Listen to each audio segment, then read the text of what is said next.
तर सगळ्यांचं आजच्या संध्याकाळच्या या धम्मप्रवचन सिरीज जी आहे, वर्षावासाची सिरीज आपण सुरू केली आहे. कल्याण मित्र कम्युनिटी नावाचं एक नवीन आपण ग्रुप फॉर्म केलाय, ज्या माध्यमातून आपल्याला धम्म ऐकता येईल आणि खूप चांगले टीचर्स आपल्याला अवेलेबल होत आहेत, जे आपल्याला मार्गदर्शन करणार आहेत. तर आज जे टीचर आपल्याला लाभलेले आहेत ते आहेत कमलवीर, जे माझे कल्याण मित्र आहेत. मला वाटतं मी रितेशच्या वयाचा असेल तेव्हा एका शिबिरामध्ये पुण्यामध्ये भाज्या नावाची एक जागा आहे, त्या ठिकाणी आपलं सेंटर आहे, मेडिटेशन सेंटर. तर त्या शिबिरात मी कमलवीरांना भेटलो होतो आणि तिथून धम्म मला ऐकण्याची संधी त्यांच्याकडून मिळाली होती त्यावेळेस, जेव्हा मी रितेशच्या वयाचा होतो. आणि आज योगायोगाने परत आपल्या या वर्षावासाच्या प्रवचनाच्या मालिकेमध्ये ते परत आपल्याला लाभलेले आहेत. तर मी विनंती करतो कमलवीरांना की त्यांनी आजची धम्मदेशना सुरू करावी. आणि खूप अभ्यासू व्यक्तिमत्व, धम्माकडे बघण्याचा दृष्टिकोन अतिशय प्रॅक्टिकल, आणि त्यांच्या शब्दामधून आपण म्हणजे असं म्हणतात की एखादी कला तुम्हाला शिकायची असेल तर त्या मेंटॉर सोबत तुम्ही राहिलं पाहिजे, आणि त्याला बघून तुमच्यामध्ये ती जी काही कला आहे ती तुमच्यामध्ये ट्रान्सफर होते. तर असंच काहीतरी एक व्यक्तिमत्व कमलवीर आहेत. त्यांच्या वाणीतून, त्यांच्या शब्दांमधून आपल्यामध्ये धम्म नक्कीच आपल्याला तो धम्माची जी चव आहे, जी गोडी आहे ती आज ह्या सेशनमध्ये चाखायला मिळेल, अनुभवायला भेटेल. तर जास्त वेळ न घेता मी आदरणीय कमलवीरांना विनंती करतो की त्यांनी आजच्या सेशनची सुरुवात करावी.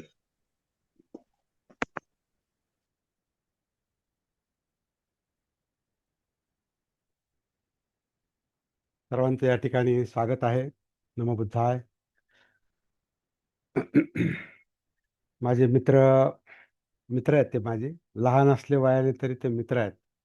आणि हे कल्याण मित्र कम्युनिटी, दी कल्याण मित्र कम्युनिटी, आणि कल्याण मित्रतेमध्ये कल्याण मित्रताच आहे, त्यामुळे मित्र आहेत ते. विवेक हे वयाने किती लहान असले माझ्यापेक्षा, त्यांचं वय 44 आहे, माझं 70 आहे. परंतु धम्माला वयाचं बंधन नसतं. धम्माला वयाचं बंधन नसतं. आणि याच्यावरच आपण थोडी चर्चा करणार आहोत. धम्माला कशाचंच बंधन नसतं. खरं म्हणजे धम्माला कशाचंच बंधन नसतं. कारण धम्म कशासाठी आहे, हा जर विषय आपल्या लक्षात आला तर मग याचं महत्त्व लक्षात येईल की धम्माला कशाचंच बंधन नसतं. धम्माला फक्त काय पाहिजे, माणूस माणसाशी बोलतोय. माणूस माणसाशी नसेल बोलत तर मग तिथं धम्म नाही. तुम्ही एखादं टेक्निक बोलत असाल तर ते टेक्निकला धरून बोलताय तुम्ही. एखादी संस्था बोलत असाल, एखादा समाज म्हणून बोलत असाल, एखादी जात म्हणून बोलत असाल, एखादा धर्म म्हणून बोलत असाल, देश म्हणून बोलत असाल, विद्वत्ता म्हणून बोलत असाल, व शिकलेला अडाणी, गरीब श्रीमंत, असा कोणताही भेद तुम्ही मध्ये आणला का तिथे धम्म लक्षात आला नाही, असा त्याचा अर्थ आहे. तर धम्माची मुळातच आपल्याला अं, एक नव्यानं समज करून घेणं गरजेचं आहे, असं मला वाटतंय. माझा आता 46 वर्षांचा अनुभव आहे. त्याचे बरेचसे साक्षीदार हे विवेक आहेत, आणि आणखीन काही मित्र आहेत माझे याच्यात. 2-3 मित्र जे मला जाणतात, त्यांना हे माहिती आहे, विवेक आणि इतरांना हे माहिती आहे की त्या 46 वर्षांच्या या कारकिर्दीत त्यांनी जेवढी पाहिली तेवढी मी दुसरा विषय बोललोच नाही. आणि आपला आपला हा जो उद्देश आहे, वर्षावासाच्या निमित्ताने धम्मचक्र प्रवर्तन हा विषय समजून घेणं, आणि कल्याण मित्र कम्युनिटीच्या वतीनं ते समजून घेणं, हा हे फार छान सांगड आहे. मगाशीच मी विवेकला म्हटलं हे फार छान सांगड आहे, तुम्ही फार चांगलं हे केलं. एक तर मला ते नावच आवडलं मुळात. ते नाव याच्यासाठी आवडलं का इथं कोणताही भेद नाही, म्हणून एवढा विस्तार मी जो केला तो कल्याण मित्र कम्युनिटीला धरून केला. कल्याण मित्रता जर खरंच लक्षात आली ना, तर आपण समोरासमोर फक्त माणूस बसलेलो आहोत एवढं डोक्यात घेणं गरजेचं आहे. त्याच्या व्यतिरिक्त कोणतीही आयडेंटिटी आपल्या डोक्यात असेल तर मग आपण त्या आयडेंटिटीतून बोलतो. आणि जिथं आयडेंटिटी असते तिथं भेद असतात, आणि जिथं भेद असतात तिथं अपपर भेद असतो, आणि जिथं अपपर भेद असतो तिथं कल्याण मित्रता नसते. कल्याण मित्रता म्हणजे असा संबंध, माणसाचा माणसाशी असलेला असा संबंध ज्याच्यामध्ये कल्याण सोडून दुसरं काहीच बोललं जात नाही, दुसरा काहीच विषय नाही, मनात दुसरा विषयच नाही. कल्याण हित, त्यालाच बुद्धांनी दुःखमुक्ती म्हटलेलं आहे.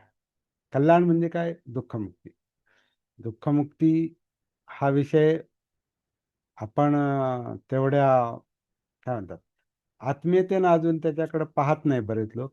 दुःखमुक्ती हा विषय लोकांना असं वाटतं काय दुःख दुःख दुःख घेऊन बसले. दुःख कसलं आलंय? आनंदी आनंदगडे इकडे तिकडे चोहीकडे, वरती खाली मोद भरे, सगळा आनंदच आहे. कुठं दुःख आणि कसलं काय आलं? काही लोक दुःख स्वीकारत नाहीत, मानत नाहीत. त्याचं एकमेव कारण आहे, आपण आपल्या जीवनाच्या संपर्कात नाही, आपण आयडेंटिटीच्या संपर्कात आहोत.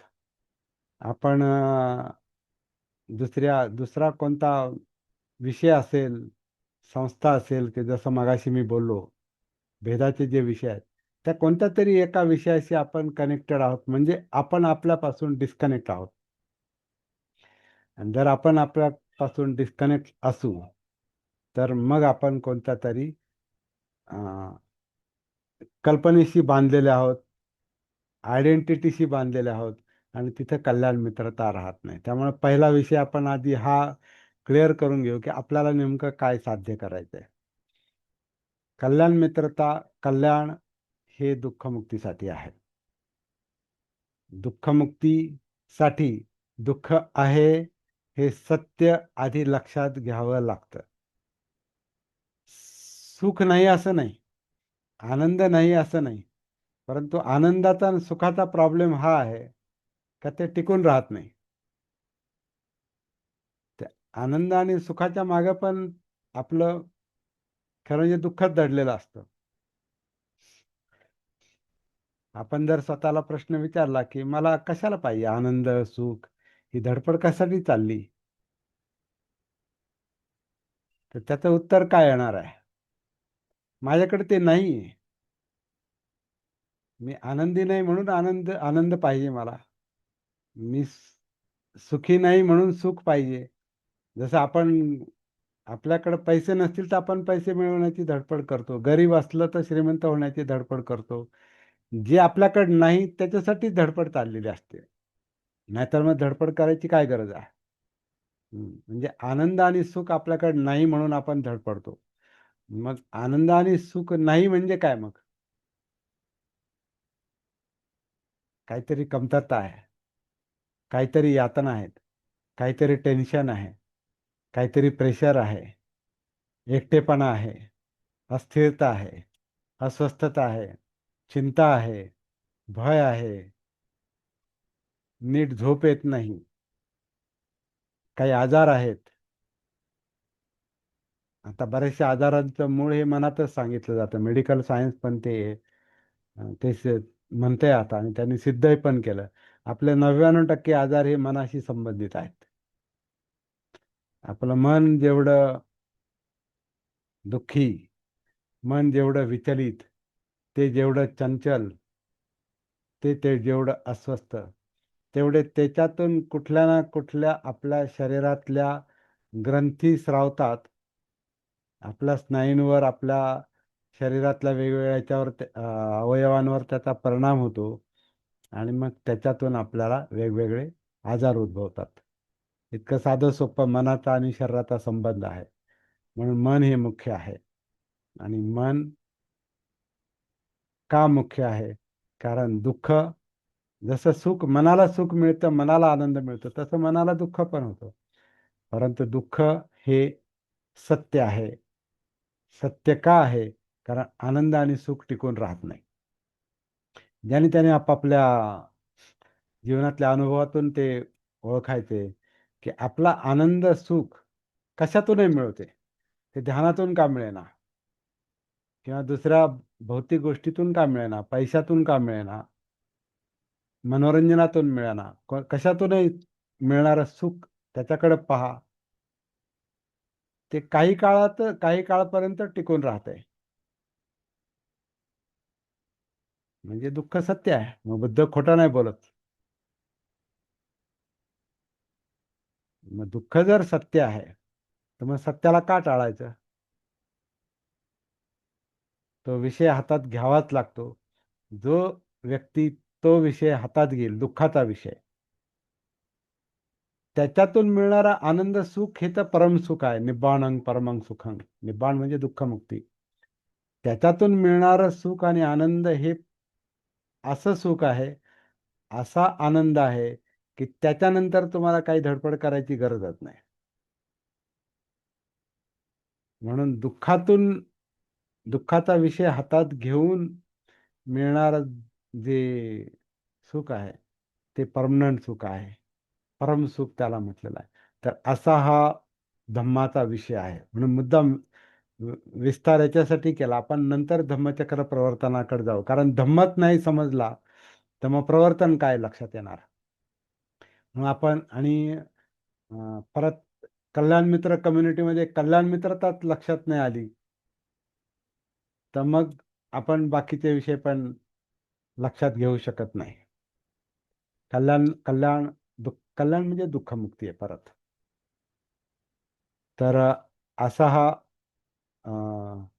विषय आहे. आणि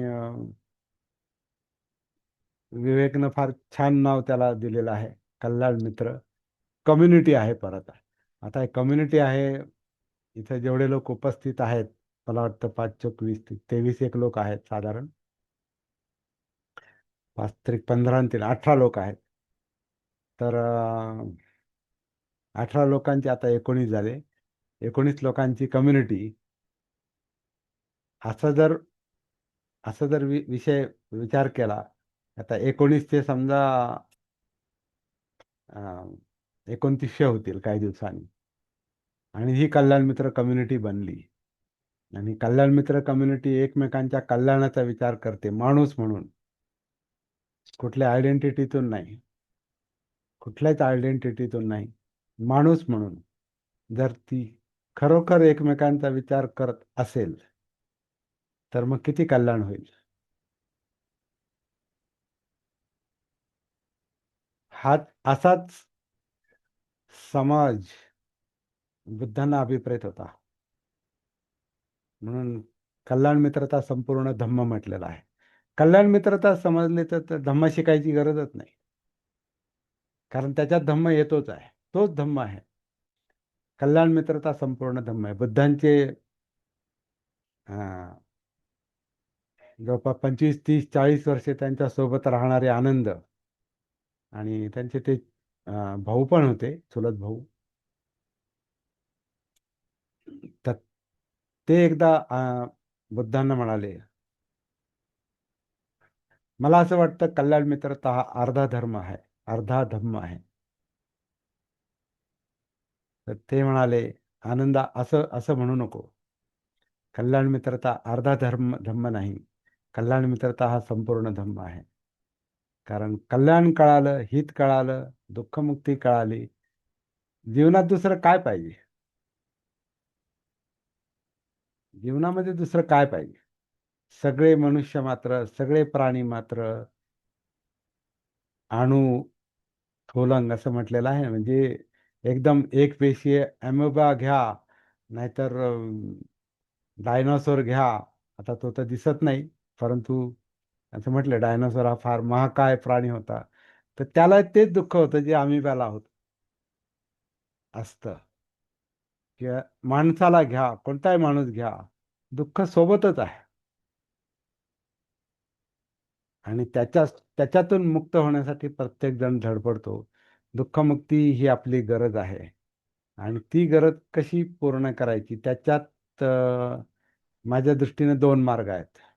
म्हणजे आपल्या अभ्यासाच्या दृष्टीने पाहिलं तर दोन मार्ग आहेत. एक तर तुम्ही स्वतःला विषय बनवा, स्वतःला दुःखमुक्त करायचे हा विषय बनवा. नाही आणि ते झाल्यानंतर किंवा जेवढं तुम्ही स्वतःला दुःखमुक्त करू शकता तेवढं, जेवढं होतं तेवढं इतरांना शेअर करा. दोनच गोष्टी आहेत. आता ही पहिली गोष्ट ही आधी महत्वाची, हे काय वेगळं सांगायला नको. मला माझं कल्याण कळालं नाही, हित कळालं नाही आणि मी दुसऱ्याला कल्याण मित्रता देईल असं होऊ शकत नाही. इम्पॉसिबल आहे.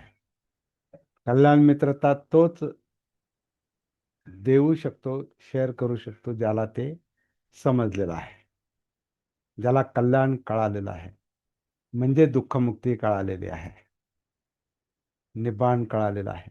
तर असा हा धम्माचा कल्याण मित्रतेचा विषय आहे. तर मला वाटतं प्रास्ताविक इतकं पुरेसं आहे. थोडंसं आपण मूळ विषयाकडे आपण वळूया. अं, ते काय म्हणतात ना, नमनाला तेल जास्त गेलं तर ते जाऊ द्या थोडंसं, कारण मूळ विषय जर क्लिअर झाला नाही तर मग पुढे जाणं थोडंसं कठीण असतं. हम्म. तर मला वाटतं कल्याण मित्रतेच्या भाषेत आपण धम्म समजून घेतला. आता कालचं जे धम्मचक्र प्रवर्तन होतं, झालं, तर ते सुरुवात झाली 2500, साधारण 2560-70 वर्ष जे काय असतील ते त्याच्याबद्दल हे आहेत. कारण आता बुद्ध पौर्णिमा जरी घेतली आपण, म्हणजे आता हे पहिलं धम्मचक्र प्रवर्तन आहे. मला वाटतं प्राथमिक गोष्टी आपल्याला माहिती असतील यातल्या, कारण काय काल पहिलं जे प्रवचन झालं त्याच्यामध्ये धम्मचक्र प्रवर्तनाचा अर्थ वगैरे आणि त्याचा संदर्भ सांगितला असणार आहे. तर धम्मचक्र प्रवर्तन झालं म्हणजे धम्माचं चक्र गतिमान झालं. गतिमान झालं म्हणजे ती गती सुरू झाली, ते फिरायला सुरुवात झाली 2570 वर्षापूर्वी. वैशाख पौर्णिमेला 2500 वर्ष जी झाली, वैशाख पौर्णिमा म्हणजे आपण बुद्ध जयंती म्हणतो. ती बुद्ध जयंती जी आहे ती वैशाख पौर्णिमेची म्हणजे 2 महिने आधी, मे मधली जे वैशाख पौर्णिमेची जी पौर्णिमा होती त्याला त्रिविध पौर्णिमा म्हणतात, नाही का? माहिती असेल आपल्याला त्रिविध पौर्णिमा म्हणजे काय. त्याच दिवशी म्हणजे बुद्धांचा नाही, सिद्धार्थ गौतमांचा जन्म झाला वैशाख पौर्णिमेला. त्याच दिवशी, त्याच पौर्णिमेला, वैशाख पौर्णिमेला 35 वर्षानंतर सिद्धार्थ गौतम हे बुद्ध झाले. आणि त्याच पौर्णिमेला पुढे 40 वर्षानंतर सिद्धार्थ गौतम बुद्ध यांचं महापरिनिर्वाण झालं. या तिन्ही घटना एकाच दिवशी घडल्या. त्याला जरी बुद्ध जयंती म्हटलं जातं तरी त्याच्यामध्ये या 3 घटना सामावलेल्या आहेत. आणि या 3 घटनांमध्ये 80 वर्षाचं अंतर आहे, कारण बुद्ध 80 वर्ष जगले.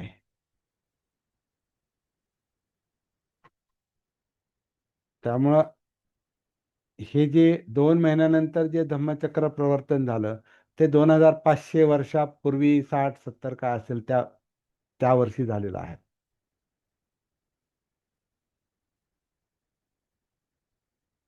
काय झालं त्या दिवशी, हा मुद्दा आपण थोडा समजून घेऊया. धम्माचं चक्र गतिमान झालं म्हणजे नेमकं काय झालं.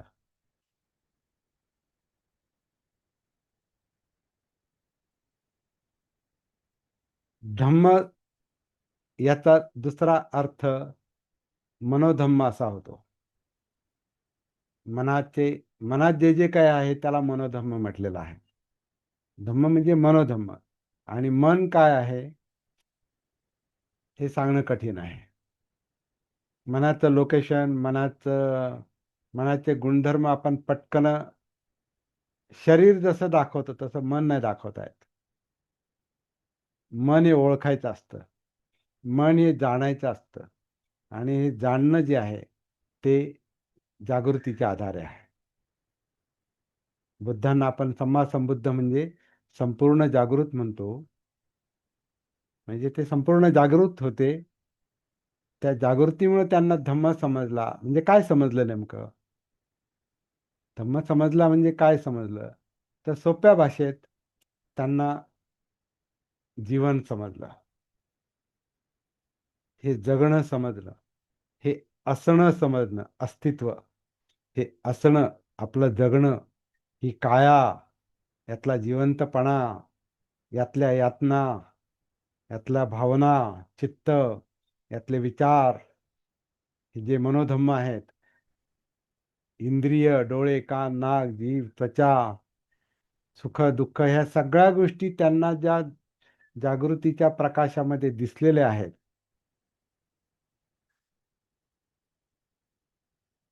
त्यातल्या ज्या घडामोडी आहेत मनातल्या, त्याला मनोधम्म म्हटलेलं आहे. आणि त्या घडामोडीवरून मनाचं आपल्याला अवलोकन होतं. असा विषय बुद्धांना लक्षात आलेला आहे. आणि त्याच्यात त्यांना हे सापडलं की हे मन नेहमी चंचल असतं, दुःखी असतं, यात यातना आहेत, यात टेन्शन आहे, प्रेशर आहे. आपला जन्म आपल्याला आठवत नाही, नाही का? आपला जन्म झालेला आपल्याला आठवत नाही. कोणाला आठवत असेल तर सांगा. आपला जन्म आपल्याला आठवत नाही, परंतु जन्म झाल्या झाल्या आपण रडलो हे दुसऱ्यांकडे पाहून आपल्याला कळतं. म्हणजे जन्म दुःख आहे, कारण आधी रडण्यापासून सुरुवात आहे. आणि रडण्यापासून सुरुवात का आहे? तर जन्म झाल्या झाल्या लगेच श्वास सुरू होत नाही, आनापान सुरू होत नाही. ते आनापान सुरू झाल्याशिवाय जगायला सुरुवात होत नाही. म्हणून तो आनापान सुरू होण्यासाठी ती कोंडी आहे. आणि ती कोंडी फुटली की आधी तो श्वास जो अपान बाहेर पडतो ते रडणं आहे. आणि ते रडणं झालंच पाहिजे, तरच जगणं पुढे सुरू होतं, जीवन सुरू होतं. ते अपान व्हावं, श्वास मोकळा व्हावा, म्हणून त्या बाळाला जर ते श्वास घेत नसेल, त्याला मिळत नसेल श्वास, तर त्याच्या पायाला उलटं करून त्याला पाठीवर असं थापटतात आणि त्याचा श्वास मोकळा करतात. तर त्याच्यानंतर त्याचं जे रडणं आहे, ते रडणं म्हणजे अपान आहे. आणि मग आन आहे, आणि मग ते जे चालू आहे ते आत्तापर्यंत आपलं चालू आहे. ते आपल्या बाबतीत घडलं. हम्म. ते आपल्यापर्यंत चालू आहे. पण मुख्य मुद्दा असा आहे की ती जी सुरुवात आहे रडण्यातून, ते दुःखच आहे. ती यातना, काहीतरी यातना आहे म्हणूनच रडत आहे ना ते बाळ. म्हणजे आपणही रडलो असू. जन्म दुःख आहे, जरा म्हणजे म्हातारपण दुःख आहे, वय झाल्यावर पण दुःख आहे, म्हातारपण दुःख आहे, मृत्यू दुःख आहे. आणि तो मृत्यू पण आपल्याला माहिती नाही. जसं आपल्याला जन्म आठवत नाही तसा मृत्यू माहिती नाही. आणि या माहिती नसलेल्या दोन टोकांच्या मधलं हे जे जीवन चालू आहे, हे पण आपल्याला 100% जाणवत नाही, कारण त्याचं भान नाही. त्याच्यातल्या यातना, दुःख हे आपल्याला कळत नाही, कारण आपल्याला जीवनाचं भान नाही, नसतं. म्हणून दुःख कळत नाही, आणि म्हणून दुःखमुक्ती मिळत नाही. म्हणून आपली सगळी धडपड चाललेली असते. म्हणून जन्म, जरा म्हणजे म्हातारपण, ह्याच्यात सोबत चालणाऱ्या व्याधी, आणि शेवटी मरण, प्रियांचा वियोग, जे पाहिजे ते न मिळणं, अप्रियांचा संयोग, जे नको तेच होणं, मिळणं, आणि मनासारखं न होणं, ही 7 मूळतः दुःखाची कारणं बुद्धांनी सांगितलेली आहे. जन्म, जरा, व्याधी, मरण, प्रियांचा वियोग, अप्रियांचा संयोग, मनाप्रमाणे न घडणं. आणि हे सतत आपलं चाललेलं असतं. कालचं जे धम्मचक्र प्रवर्तन झालेलं आहे, 2570 वर्षापूर्वी जेव्हा कधी झालं तेव्हा. पेपर हम्म तुम्ही म्हणाले तिला शिकवून रुपेश जी ऑडियो ऑफ कीजिए, ऑडियो ऑफ कीजिए आपका, रुपेश जी म्यूट करा. हाँ, म्यूट करो. हाँ, कालचं जे धम्मचक्र प्रवर्तन झालेलं आहे 2500 काही वर्षांपूर्वी, ते त्या पंचवर्गीयांना सांगितलं हे आपल्याला माहिती असेल. काल हा विषय झाला असावा. तर त्या पंचवर्गीय भिक्षूंना पहिल्यांदा ही गोष्ट जेव्हा बुद्धांनी सांगितली, त्याच्यावर थोडासा फोकस करणं गरजेचं आहे. ते कोण होते 5 लोक? ते 5 बुद्धांचे शत्रू होते. शत्रू बनले ते. सिद्धार्थ गौतम तपश्चर्या करत असताना ते त्यांच्या सोबत होते, सोबती होते. त्यावेळेला ते बुद्धांचे शिष्य होते. म्हणजे त्यावेळेला बुद्ध नव्हते, ते तपस्वी होते. त्या तपस्वी सिद्धार्थ गौतमांचे ते शिष्य होते, ते 5 लोक. वप्पभद्दीय महानाम अस्यजितानी कौंडिन्य, हे 5 लोक त्यांचे शिष्य होते. का? तर त्यांची तपश्चर्या त्यांना आवडत होती. ती फार कठोर तपश्चर्या होती. म्हणजे अशी तपश्चर्या त्या काळात दुसरी कोणी केली नाही असं म्हणतात. इतकी ती कठोर तपश्चर्या होती. आणि त्या तपश्चर्येमध्ये हे 5 लोक त्यांचे सहकारी होते, सहचारी होते.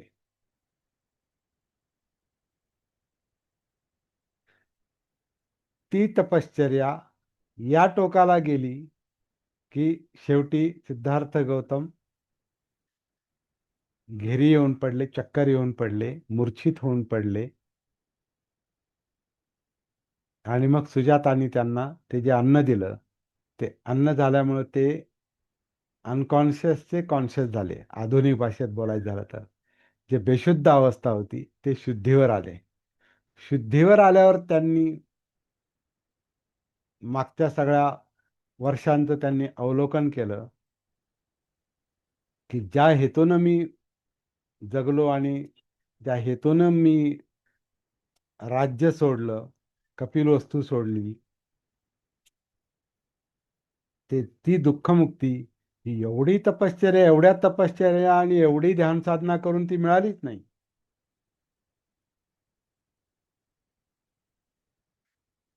त्याला त्यांनी जगण्याचं दुसरं टोक मानलेलं आहे. ते पंचवर्गीयांना त्यांनी ते सांगितलेलं आहे. धम्मचक्र प्रवर्तन सूत्राचा आपल्याला अभ्यास थोडा थोडा करून पुढे होणार आहे. मी फक्त एक सार त्याचा सांगतो की त्या पंचवर्गीयांनी त्यांनी पहिल्यांदा सांगितलं की जीवन जगण्याची 2 टोकं असतात. कामसुखल्लिकानुयोगो अत्तकिल मथानुयोगो. तर कामसुखल्लिकानुयोगो म्हणजे आपली जी काही इंद्रिय आहेत, इंद्रियांची तृष्णा भागवत राहा. इंद्रिय किती? 6. डोळे, कान, नाक, जीभ, त्वचा आणि मन, म्हणजे मनोधम्म. मनोधम्म सुद्धा ते सुरुवातीला तृष्णाच असते त्यांच्यामध्ये, पण ते धम्म तेव्हाच म्हणतात जेव्हा जागृती येते. तोपर्यंत त्या मानसिक क्रिया म्हणजे मन, इंद्रिय. तर ती ही जी 6 इंद्रिय आहेत यांच्या सुखासाठी वाटेल ते करा, इंद्रिय सुख मिळवा, त्याचा उपभोग घ्या आणि त्याच्यासाठी जगा, आनंदासाठी जगा, इंद्रिय सुखासाठी जगा. बाकी चांगल्या वाईटाचा विचार करू नका. या उपभोगाचं एक पहिलं टोक आहे, त्याला म्हटलेलं आहे कामसुखल्लिकानुयोगो. योग म्हणजे ध्यान आहे आणि कामसुख म्हणजे इंद्रिय तृष्णा. त्याचं ध्यान, त्याच्यावरच लक्ष, कारण ध्यान म्हणजे अटेन्शन, लक्ष. त्याच्यावर जोपर्यंत आपण ध्यान देतो तोपर्यंत त्याच्यातून ते एक नैमित्तिक किंवा तात्पुरतं सुख मिळतं, पण ते टिकून राहत नाही. म्हणून काही लोक दुसऱ्या टोकाला वळतात. जर हे इंद्रिय सुखाला किती त्याला पुरवा इंद्रियांना, जर त्याच्यातून सुख मिळतच नाही मग आता दुसऱ्या टोकाला आपण जाऊ, त्याला त्रास देऊ, या शरीराला त्रास देऊ, या मनाला त्रास देऊ. मग त्याच्यासाठी आपण काय करू? वेगवेगळ्या तपश्चर्या करू, आत्मक्लेश करू, इतका त्रास देऊ स्वतःला, इतका त्रास देऊ स्वतःला. त्याच्यात असं गैरसमज असतो की त्रास दिला तर पहिला त्रास मिटेल, पण तसं होत नाही. तो त्रास वाढत वाढत वाढत वाढत इतक्या टोकाला सिद्धार्थ गौतमांचा गेला की शेवटी ते चक्कर येऊन पडले, मूर्छित होऊन पडले. पहिलं जे इंद्रिय सुखाचं आहे, कामसुखल्लिका आणि योगो, ते राजपुत्र असताना त्यांनी बरंचसं उपभोगलं होतं, हे आपल्याला माहिती आहे. आणि राजपुत्राचं सुख काय असतं हे आपण कल्पनाही करू शकत नाही. पण राजपुत्र म्हणजे सगळंच उपलब्ध आहे, रेडीमेड आहे सगळं. आपल्याला तरी धावपळ करावी लागते काहीतरी कमावण्यासाठी, जगण्यासाठी. त्यांना ते काही करायची गरज नव्हती, सगळं उपलब्ध होतं, सगळी सुखं उपलब्ध होती. सगळे काय म्हणतात त्यांना, वेगवेगळ्या ऋतूतले वेगवेगळे, तिन्ही ऋतूतले 3 महाल होते, सगळे रथ होते, गाड्या होत्या, सेवेला नोकर चाकर, मनोरंजनाची साधनं आणि उपलब्ध ज्ञान, तेही त्यांना मिळालं होतं. आणि काहीच करण्याची गरज नव्हती. त्यांचं जीवन एक प्रकारे म्हणजे ऐषारामाचं, आता त्यांनी ते ऐषारामी जीवन जगले नाही, कारण ते एक समजदार व्यक्ती होते. सिद्धार्थ बुद्ध हे मुळातच जागृत आणि समजदार व्यक्ती असल्यामुळे ते त्याच्यात रमले नाही. रमले नाही म्हणूनच त्यांनी युद्धाला विरोध केलेला आहे. त्यांनी त्या त्या राज्यामध्ये ते रमले नाही. त्यांचे जे काही शाक्य आणि कोलियांचं युद्ध जे छेडलं गेलं होतं आणि रोहिणी नदीच्या पाण्यावरून, त्या त्या युद्धामध्ये त्यांनी शाक्य संघामध्ये सहभाग घेतला नाही. त्यांनी समर्थनही केलं नाही, सहभाग पण घेतला नाही. तर त्या शाक्य संघाने म्हणजे त्यांच्याच लोकांनी त्यांना जी शिक्षा दिलेली आहे, त्या शिक्षेमुळं त्यांना ते राज्य सोडून जायला भाग पाडलेलं आहे. ते गृहत्याग हे त्याच्या नंतरचा परिणाम आहे. परंतु ग्रंथामध्ये जी माहिती आलेली आहे की ते रात्रीचं आई त्यांची बाळ आणि त्याची आई म्हणजे यशोधरा आणि राहुल झोपेत होते आणि मग रात्रीचे ते पळून गेले, हे साफ चुकीचं आहे. हा संदर्भ बाबासाहेब आंबेडकरांनी आपल्या ग्रंथामध्ये दिलेला आणि तो पटतो. तर तो युद्धाला विरोध केला म्हणून त्यांना शिक्षा झाली, आणि शिक्षा झाल्यामुळे राज्यत्याग झाला, आणि राज्यत्यागामुळे गृहत्याग झाला. आणि गृहत्याग केल्यानंतर आता एकदा घराबाहेर पडलं, आपण काय करू? आपल्यासारखा माणूस समजा घरातून आपल्याला हाकलून दिलं किंवा काहीतरी निमित्तानं जावं लागलं, तर आपण बाहेर गेल्यावर काय करणार आहे? बाहेरची जी परिस्थिती आहे त्याच्याशीच आपण काहीतरी ऍडजस्ट करून आपण आपलं जीवन पुढं नेणार, कारण जगायचंय, पुढं नेणार. तर त्या काळामध्ये सिद्धार्थ गौतमांना जे काही सापडलं, जे काही मार्ग होते, त्या मार्गाने ते जात असताना ते जीवनाचा विचारही करत असतील का, जीवनाचं स्वरूप कसं आहे.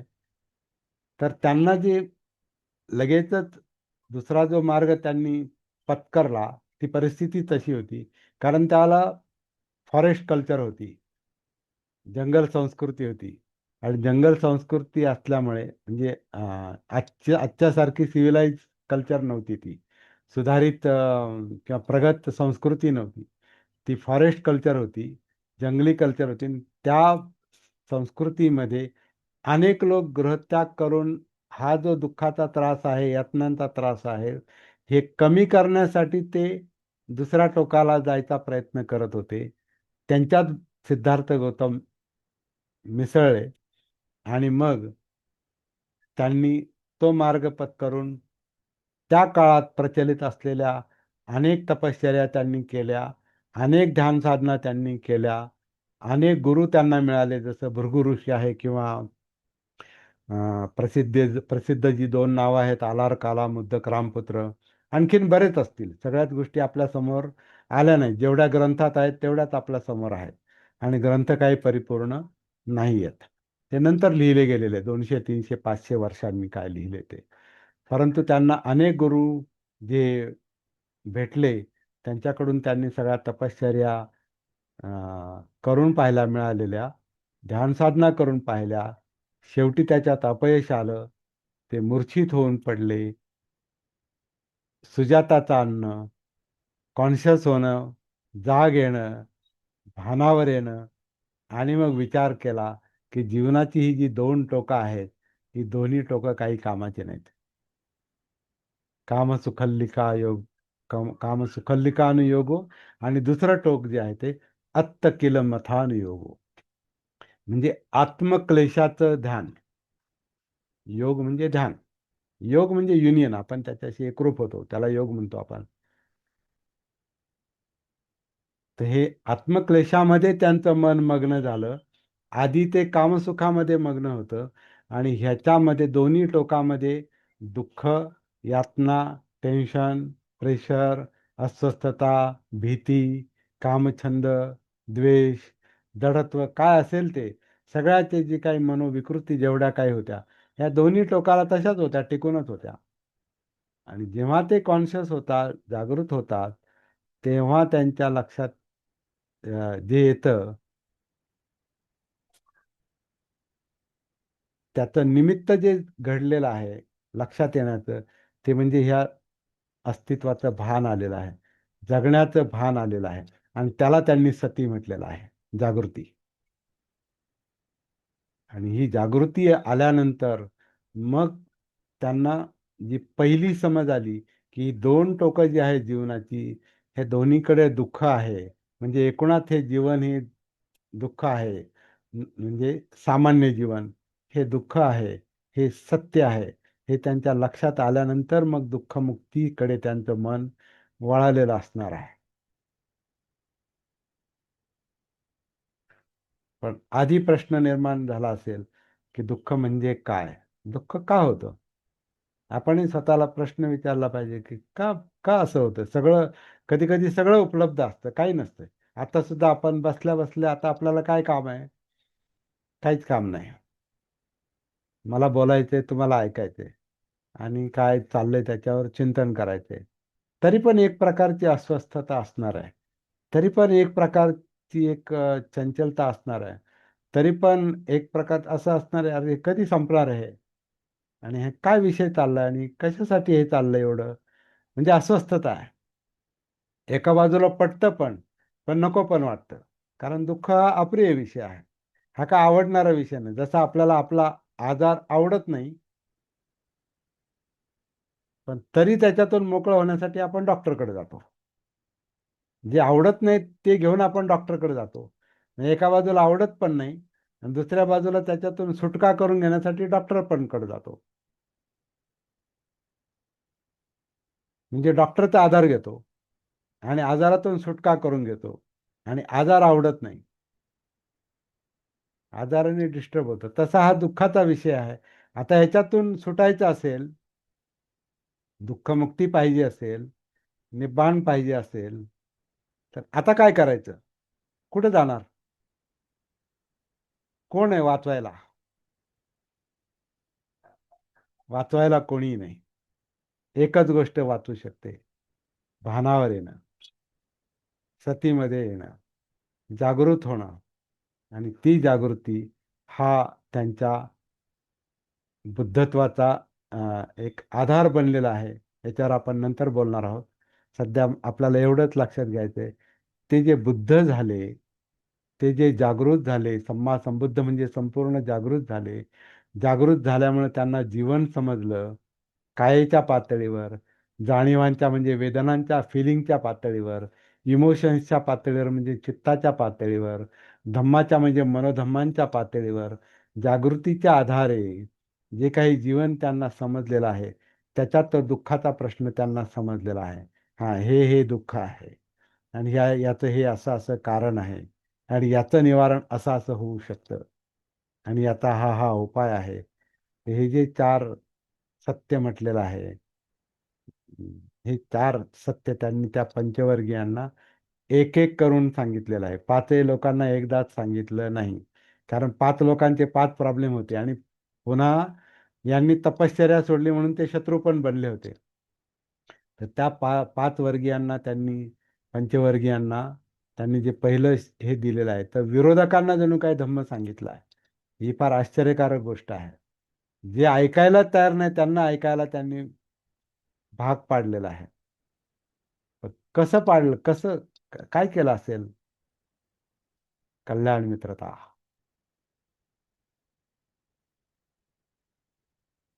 ते यांना शत्रू समजत होते, पण हे त्यांना शत्रू नव्हते समजत. यांना हे माहिती होतं, हे पाच तपस्वी माझ्याबरोबर अनेक वर्ष होते, प्रामाणिकपणे प्रयत्न करत होते, परंतु प्रामाणिकपणे प्रयत्न करणं पुरेसं नाही. समजदारीनं, सम्यक दृष्टीनं, अंडरस्टँडिंगनं प्रयत्न करणं हे गरजेचं आहे. आणि अंडरस्टँडिंग यायला, सम्यक दृष्टी यायला सम्मासती पाहिजे, म्हणजे जागृती पाहिजे. जागृतीशिवाय समज येत नाही. समज आल्याशिवाय आपल्याला पुढे काय करायचं ते ठरवता येत नाही, संकल्प करता येत नाही, आपल्या वाणीवर परिणाम होत नाही, कर्मांतावर परिणाम होत नाही, आपली लाईफस्टाईल म्हणजे आजीविका आपली सुधारत नाही, आपले प्रयत्न पण दृष्टी नसेल तर ते योग्य योग्य दिशेने जात नाही. हे सगळं करायला सगळ्यात पहिली पायरी जी आहे ती सतीची आहे. अष्टांग मार्ग जे आहे तर त्याच्यावर आपण नंतर विचार करूया. पण अष्टांग मार्ग प्रॅक्टिकली उलटा आहे, हे आपण त्याच्यावर आपण नंतर विचार करूया. आज पंचवर्गीयांना जे काही सांगितलं, आणि अजून एक गोष्ट मला थोडीशी लक्षात आणून द्यायची, का हा जो हे जे पहिलं प्रवचन आहे बुद्धांचं पंचवर्गीयांना, त्याच्यातला तो त्याच्यात जो अष्टांग मार्ग सांगितला आहे, सम्यक दृष्टी, सम्यक संकल्प, सम्यक वाचा, सम्यक कर्मांत, सम्यक आजीविका, सम्यक व्यायाम, सम्यक सती, सम्मा सती आणि सम्मा समाधी, हा जो अष्टांग मार्ग सांगितला हाच सर्वश्रेष्ठ मार्ग आहे असं म्हटलं जातं.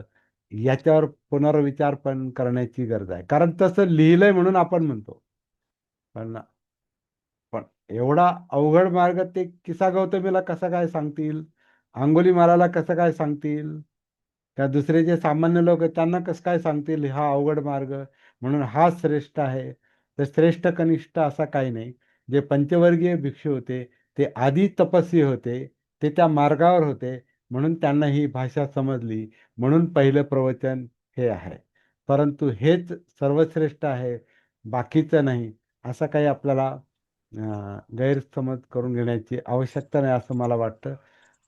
आजचा जो काळ आहे, मला असं वाटतं की आता ज्ञानाची कमतरता नाही आपल्याकडे. ज्ञानाची कमतरता नाही, त्याच्यामुळे जे आपल्याकडे उपलब्ध ज्ञान आहे त्याचं पुनरावलोकन करण्याची गरज आहे, पुनर्परीक्षण करण्याची गरज आहे. कारण बुद्धांनी लिपिबद्ध असं काहीच केलेलं नाही, कारण बुद्धांच्या काळात काही लिपी नव्हती. ज्याला आपण बुद्धवाणी म्हणतो, ही बुद्धवाणी बुद्धानंतर 100, 200, 300, 400, 500 वर्षानंतर ती खऱ्या अर्थाने लिपिबद्ध होऊन आपल्यापर्यंत आली, त्याला आपण त्रिपिटक म्हणतो. पण त्रिपिटक हे काय स्वतः बुद्धांनी लिहिलेलं नाही, त्याच्यामुळे त्याच्यामध्ये आलेलं ज्ञान याचं पुनरावलोकन करण्याची गरज आहे, जागृतीपूर्वक, समजदारीनं. असा हा आजचा काळ दिसतो. कारण ह्याच्यामध्ये जर, या ज्ञानामध्ये जर एक वाक्यता आली नाही तर मग पुढचा काळ जो आहे हा थोडासा कठीण राहणार आहे. कारण आता इतकं ज्ञान लोकांकडे झालंय की त्या ज्ञानामध्ये, त्या साधनांमध्ये एक प्रकारे क्लॅशेस सुरू झालेले आहेत. तुझं श्रेष्ठ का माझं श्रेष्ठ? तर त्याच्यापासून आपल्याला सावध राहायचंय. पहिलं जे धम्मचक्र प्रवर्तन आहे, त्याच्याविषयी 1-2 मिनिटं फक्त सांगतो आणि मग थांबतो या ठिकाणी. धम्माचं चक्र प्रवर्तित झालं. धम्म म्हणजे मनोधम्म आपण आज म्हणतो. मनोधम्म हे गतिमान होतात. कधी गतिमान होतात? भान आल्यावर, सती आल्यावर, जागृत झाल्यावर. जसं आपण एखादं असतं ना, एखादी घटना घडते आणि आपल्याला एकदम जाग येते आणि मग आपण विचार करायला लागतो, आणि मग त्या घटनेत काही समजा समस्या असेल तर त्याच्यातून बाहेर कसं पडायचं याचा आपण जेव्हा विचार करतो तेव्हा त्याच्यावर उपाय सापडतो. म्हणजे जेव्हा भान येतं, जागृत होतो माणूस, तेव्हा समस्येवर उपाय निघतो. तोपर्यंत ती समस्या घेऊन आपलं मन ब्लॉक झालेलं असतं. भव बनतंय ते ब्लॉक, एखादा ठोकळ्यासारखं असं ते ब्लॉक झालेलं असतं. त्याच्यात काही सुधरत नाही, सुचत नाही. परंतु जेव्हा जाग येते तेव्हा त्याच्यामधले जे धम्म असतात, मनोधम्म असतात, ते सक्रिय होतात आणि एक प्रवर्तन होतं, असा त्या शब्दाचा एक सर्वसाधारण अर्थ आहे. याच्या खोलामध्ये आपण नंतर शिरणार आहोत. सध्या मला वाटतं प्राथमिक माहिती म्हणून इतकं पुरेसं आहे.